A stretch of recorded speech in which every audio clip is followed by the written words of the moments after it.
Right. Ang paglagay ng ball joint ay simple lang. Gagamit tayo ng jack.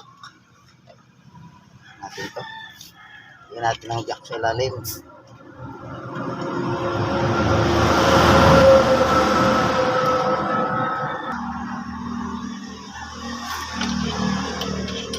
So, i-jack natin ito.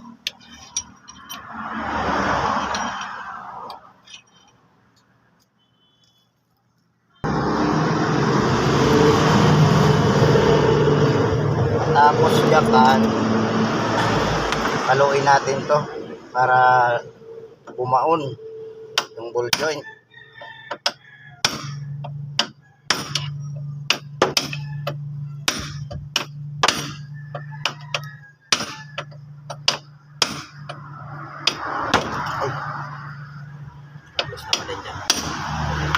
Hanggang sa lumabas yung lalagyan ng circlip. Ito, yung kanal dyan.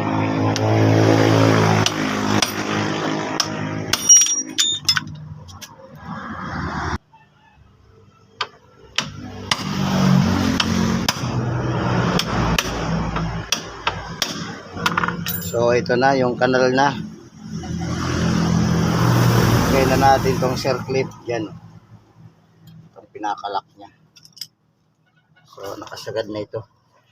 Lalim.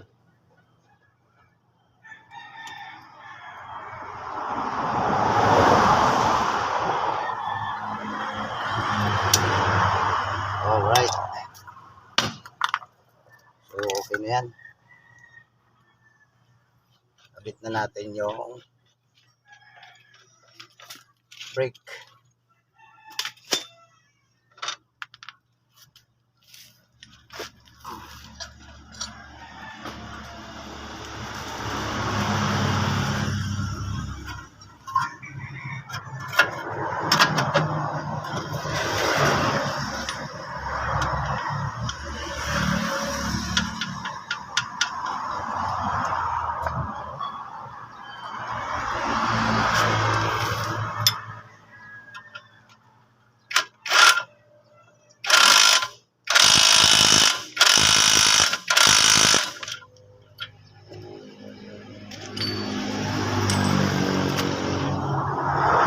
Siyempre, wag natin kakalimutan yung pinaka-importante, yung cutter pin.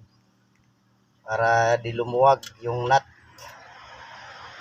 Kasi pag walang cutter pin, luluwag itong nut.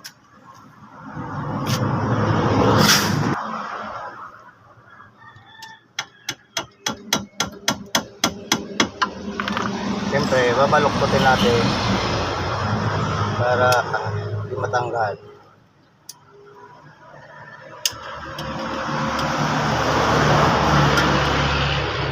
Isa lang, ganyan isa. Yun.